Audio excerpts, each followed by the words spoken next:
Okay, let's get started. So my name is, no, I think this will be fine. My name is Lars Peter Clausen. I work for Analog Devices. And this talk will be about the industrial I/O, the Linux industrial I/O framework called IIO, and how you can use it or leverage it in the context of SDR.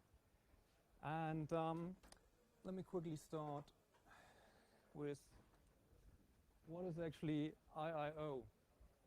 So it's a framework in the Linux kernel. It was, well, it handles pretty much all non-human interface input and output devices. So the name says industrial I/O, but it's really, because we have in the Linux kernel, we have the input framework, which handles human interface input. So we had to come up with a different name for this framework. So it's called industrial I/O, but it really handles all kinds of sensors. There are ADCs, DACs, light sensors, accelerometers.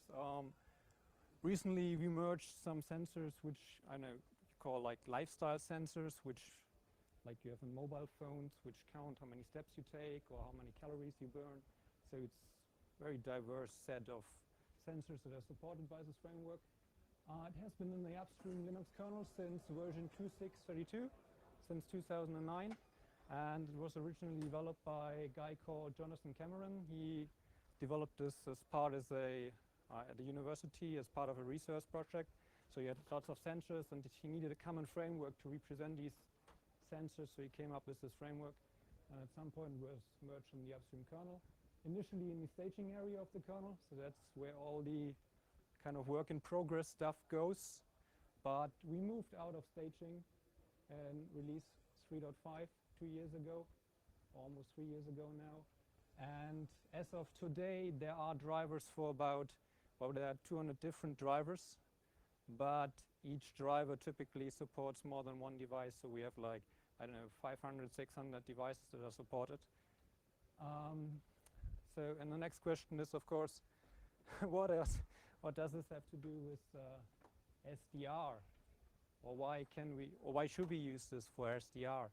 And what the I/O framework defines is a common lower level API which abstracts away the hardware, the actual register access to the hardware. So you get a common API or ABI that you can develop the applications against. And I think we've seen this in some of the talks before. The first thing you actually do when you start working on the SDR project is you write some code to actually get the data out of your device. And in my opinion, that shouldn't be the way it should be, because if you have a common framework which provides the capabilities of getting the data out of the device, you can actually focus on writing your solution, on your actual application, without having to care about all the low-level register access. Because lots of the modern devices which are used for software-defined radio can be quite complex, like over 1,000 registers, and you need to know how to program all these different registers. And this is where the I/O framework comes in. So we do have a driver for a certain part, and this driver exposes a common API, and this API is shared between different kinds of devices. So you can write an application once, and hopefully it will work with like this chip, this chip, this chip, without you having to actually modify your application at all. And another advantage of I/O is that it's actually running in the Linux kernel itself. So we get all these kinds of things like interrupts, we get memory mapped interface registers, which are sometimes not so easy to handle if you just have like a user space application. And the other thing that I/O provides is a fast and efficient data transport, both for transmitting data from an application to the hardware, as well as transmitting or capturing data from the hardware to the application. And something that we're working on that we hope to have ready in a couple of months is using the VM splice and splice syscalls of the Linux kernel to directly be able to stream data from the ADC or somewhere else to the network device without having to copy it first into a buffer in a user space application and then back copy it into a buffer in a network device. So you basically have zero copy, which allows like fast and efficient ways to store your data or send it out over the network without having lots of CPU overhead. And so what I'm trying to do in this talk is give an overview of the I/O framework in the context of software-defined radio. It's not going to be a complete overview of the I/O framework. There are other talks that go a bit more into detail. I've linked them at the end of the slides, so if anybody is interested in, you can look up these presentations. And what you have in I/O as the starting point kind of is the device. That's the main entry point. So if you have a physical device, typically you get a I/O device as a corresponding structure, software structure, which you can reference and work with. You don't always have to exactly a one-to-one mapping. Like if you have one physical hardware device, but this implements two logical functions, you would typically register two I/O devices, one for each function. And these I/O devices are represented in sysfs. Does everybody know what sysfs is? Who doesn't know what sysfs is? Okay, a few people. So sysfs is, I can actually show you. Oh, well, will show you later. But it's basically a virtual file system provided by the Linux kernel, which is exposed to user space, which you can access with normal file open close system calls. You can read and write from it, and this is what used by the I/O framework for configuration of devices. So the next thing we have is we have attributes. One device can have many attributes, as many attributes as it wants, and the attributes are responsible for two things mainly. One is describing the capabilities of the device, and the other is allowing to configure the device. Configuring is pretty easy. You have a file, you can open the file, you can write a new configuration to it. Like, let's say we have sample rate. You can, if you want to change the sample rate, you open up the file, write a new sample rate to the file. And capabilities come basically in two flavors. If you know that there's a file that allows you to change the sample rate, you know that this device has, well, the capability to somehow change the sample rate. And there are also some files. For example, let's say you have a discrete set of sample rates that's only supported, then you will have a file called sample rates _available, which will list the discrete sets of sample rates available. So your application knows which sample rates are available or which capabilities the hardware has. The next thing we have is channels. And again, a channel, so there can be multiple channels per device, and there can be multiple attributes per channel. And similar as the device represents the physical hardware, the channel typically represents a physical channel. Like on an ADC, you have an input voltage channel. On a DAC, you have an output voltage channel. On an accelerometer, you have acceleration channels, input acceleration channels. And so a channel has a direction, either input or output. It has a type, which can be many different things. It can be voltage, can be acceleration, it can be energy, it can be, as I said earlier, steps, like steps you've walked. In addition, there's an index. If you have multiple channels of the same type, you will want to have an index, channel 1, channel 0, channel 2, and so on. And what's also possible is to assign a modifier, which you use if channels are, if you have like multiple channels but which are kind of corresponding. For example, in an accelerometer, you typically have 3 axes, and the way you would represent is not 3 different channels, but not using different indices. You would say it's still channel 0, but you would say this is the X channel, Y channel, and Z channel. And for example, in a software-defined radio context, that would be your one data stream, one data channel, but it has an I component and a Q component, and that would be then a modifier. Again, attributes. There are a couple of standardized attributes, for example, scale and offset. So what the type The type also specifies is the unit in which the data that's coming through the data channel is in. Like for new channel types, we typically try to use the SI units. But for example, for some legacy stuff like voltage, we use microvolts. And what you don't want to do in your kernel driver is you don't want to convert each and every sample, especially if you are running at a high sample rate. So we provide a scale and the offset attribute which you can use to convert from the raw sample you have to something known in a known unit. But there are also lots of other different. So basically everything that can be configurable in a channel can be an attribute, like the calibration data or filter settings or hysteresis and so on and so on and so on. The next thing we have is a buffer. And again, the buffer can have attributes. But per device, there can actually be only one buffer at most, either 0 or 1 buffers. And the buffers also reference the channels defined earlier. And what the buffer allows you to do is gives you access to the data. It's represented as a def, as a character device. It's a normal character device exposed by the Linux kernel. You can read and write from it using the normal read and write functions.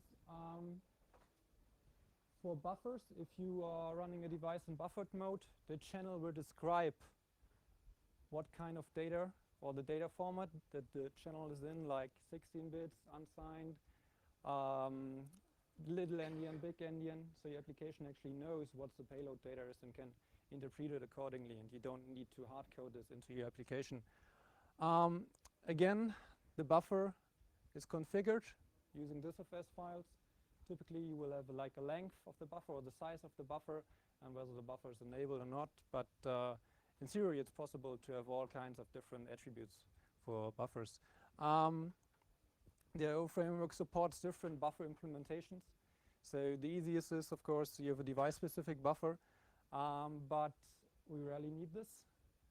There's one software-based buffer, which is the FIFO, and this is mainly used for slower sampling applications, sensors which sample like in, I don't know, 100 hertz or something, or in the kilohertz range. You get an interrupt, and the sample is ready. Then read the sample from the hardware and write it into your buffer. And then the user space application eventually wakes up and can read from the buffer. But of course, this is not going to work in the SDR context where we have mega samples per second. You can't have one interrupt per sample if you are running multiple mega samples per second. So for this, we have DMA buffers. And the way DMA buffers work is you essentially have you have a DMA controller, which is used to copy data from your converter into memory region. And you can use mmap to map this memory region into your application, which means you don't have to do a copy. So it's zero copy again. And well, this allows us high speed and low overhead transport. And the way it works is that we allocate small chunks of data, so-called blocks. And the block is basically allocated by the application, certain size, the amount of data you want. And then you pass the ownership of the block to the incoming queue of the hardware. And this then goes on to the DMA controller. The DMA controller reads the data from a pipeline, from your processing pipeline, from your receiver or transmitter pipeline. And once it's done with the block, once the block is fully filled up, puts it into outgoing queue, and user space can read from it. So you really only move around meta information about where the data is and what length the data has, but you don't actually copy the data itself, well, which allows for very efficient access. And so the user space application can sleep on this one, or so this one is blocking. That means you can use normal syscalls like poll or select and put your application to sleep. And once the DMA controller is done processing it, the block, the application will wake up and then can run its analysis algorithm on it and once it's done with running the algorithm, it will give it back to the DMA controller. And typically you will have a couple of blocks, like 3 or 4, to keep this pipeline fully saturated all the time. And one interesting bit is you can dynamically allocate and free these blocks, which means, for example, if you have an algorithm which wakes for beacon frame, for wake up frame or whatever, you can allocate a large buffer and send it to the DMA controller, and your application only wakes up occasionally. And then once you find this wake up frame, you want to have smaller blocks to have a lower latency for, well, low latency processing. So you will allocate smaller blocks and pass these smaller blocks into the DMA controller, and you, well, have lower latency data transfer. So to put this into context, I'm going to use the example of the FMCOMS2 EBZ, which is a board we designed which used the 89361, which I think is also on the ETIS B200 and 210. It's basically an integrated chip for software-defined radio or software-defined radio applications. It's this one over here. It's tunable from 200 kilohertz. So the sample rate is tunable from 200 kilohertz up to 56 megahertz, and the bandwidth itself is, so the base frequency is tunable from 70 megahertz up to 6 gigahertz. It's full duplex, MIMO 2RX, 2X. And the way, so this is just this board, and there's just a chip on this board, and you typically hook it up to FPGA using the FMC connector. And this is kind of the system overview diagram. This is the chip itself, has 2 DACs, 2 ADCs, and so on and so on.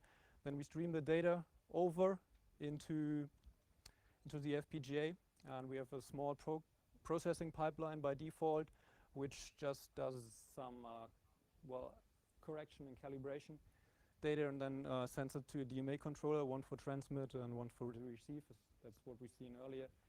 And the way this is represented in the sysfs is you have one directory which is called sysbus.io devices, in which you have all the different devices. And as you can see, in this case, we have 5 devices. 2 of them are just normal sensors which do temperature, and so this is the XADC in the Xilinx FPGA, which is used for voltage and temperature monitoring. This is a temperature and voltage monitoring chip that we have on the FMCOMS2 board, but this is the device which corresponds to the 89361, and this is the device that responds to the receive DMA block. And this is the one that corresponds to the transmit DMA block. And so let's quickly take a look at how this looks like for the device. So this is the 89361 device, and this is what I was talking about earlier. You have channels in voltage, and the channels have all kinds of different attributes. What you can see is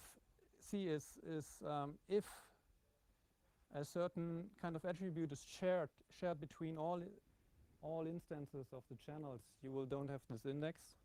And if it's channel specific, you will have the index like 0, 1, 2, and so on. So these can be changed per channel, and these can only be changed per direction.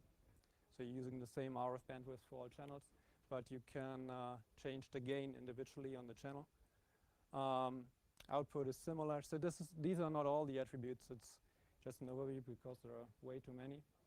And there are also some device-specific attributes like the FEAR filter can be loaded, and we also have a temperature sensor. This is the capture device, and as I said earlier, our pipeline is really simple. In the example case, there's only a couple of attributes which can be used for calibration or basically calibration of the channel. But what we have is a buffer subdirectory, which corresponds to the buffer, and a scan element subdirectory. And the buffer subdirectory basically just has a enable and the length specifies the size of your buffer, and the enable specifies if it's enabled or not. And for the scan elements, you will have for each channel 3 attributes. One is called enable, which specifies if the channel should be currently enabled or not. So you can disable certain channels if you don't want to capture them. There's an index, and this index is unique to the channel, and it tells you in which order the channels are stored in the hardware buffer. So let's say this one has index 0 and this one has index 1. Then we know if both are enabled, this one will be in the buffer before this one. If only this one is enabled, if this one is disabled and only this one is enabled, there will only be one channel in the buffer. And there's also the type attribute, which contains, as said earlier, information about the layout of the channel and the buffer, like the storage size, how many bits it will take up, how many significant bits it has, if it's shifted, like it's a shift, if there are, whether there are non-significant bits at the bottom, whether it's little endian, whether it's big endian, and these kinds of things. So you can use this to reconstruct the buffer layout and don't have to know about the specific chip it's going to send data. So this was the kernel layer, the kernel framework, and now we're going to talk about the plumbing layer that sits above the kernel, which runs in user space. And in user space we have a so-called libIO, which you can kind of think of like our libAlsa, like you have a libAlsa for the ALSA framework, which provides a bit higher interface. So when you write an application, you don't want to necessarily deal with all these sysfs files. And what the libIO does is it reads the sysfs information about the device and the channel from sysfs, and builds it into data structures, into C data structures that your application can use and work with, so you don't have to do any raw access to the sysfs. And one other thing is that it transparently handles the difference between so-called low-speed and high-speed devices. And the difference, as I explained earlier, is that the low-speed devices use this buffer, and you use read and write to get data from or to the buffer. And with a high-speed interface, you would normally use mmap.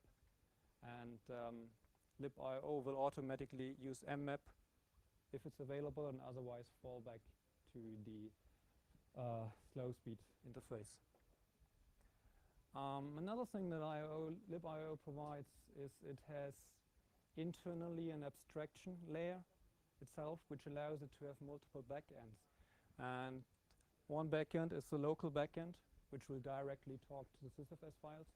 But a different backend is a network backend. So we have a daemon, which you can run on a board. And on your laptop or on your high processing power computing platform, you can run your application, specify, okay, my hardware runs on this board, which is IP address, and the application will behave the same, whether it's running directly on the hardware or on a remote platform, on a desktop PC, or on a laptop PC, or on a server in a data center. And there's also a debug plugin which allows you to simulate real hardware and test things without actually having access to real hardware. We do have Pythons. We have bindings for different programming languages like Python, C#, and C++ works also because the library itself is written in C. And the library is cross-platform.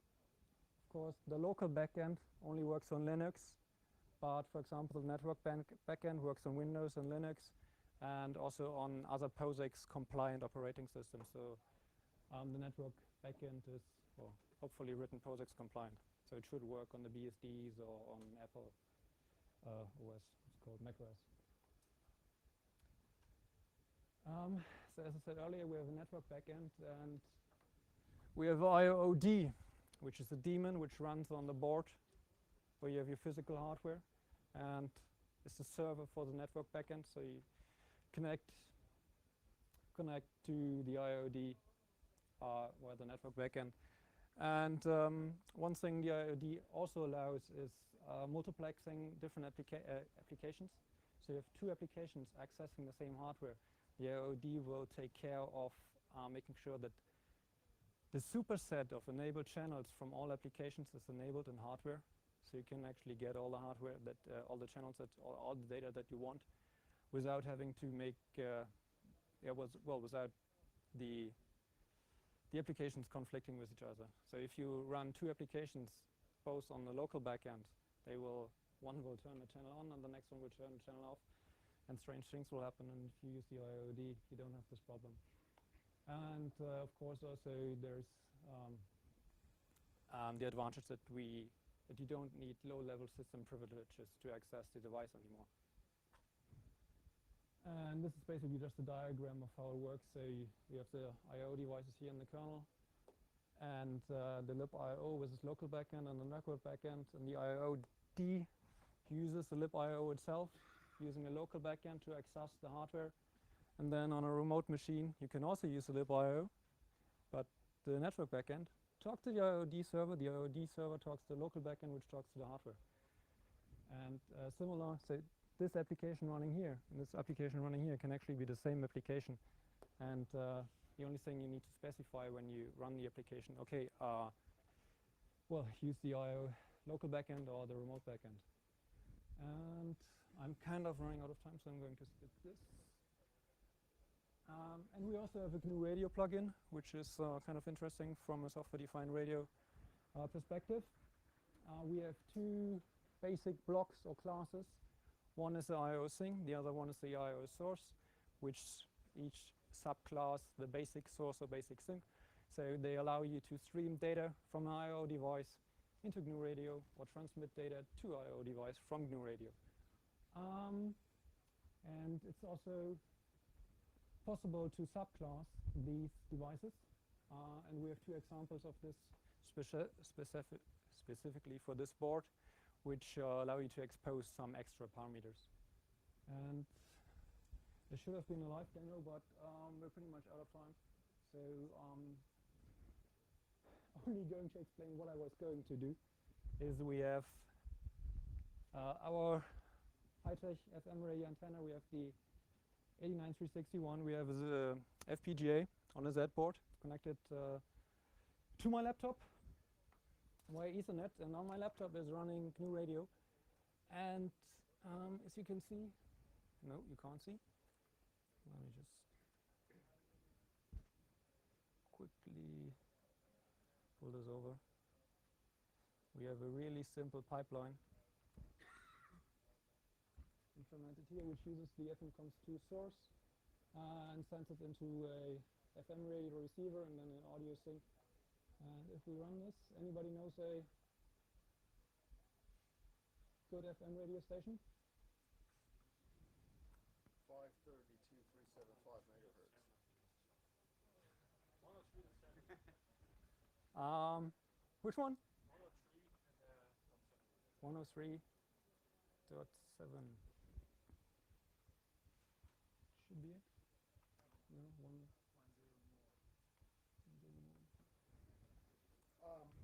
While we're doing this, if you leave the room, please And take there's some trash with you. Radio, and that's it.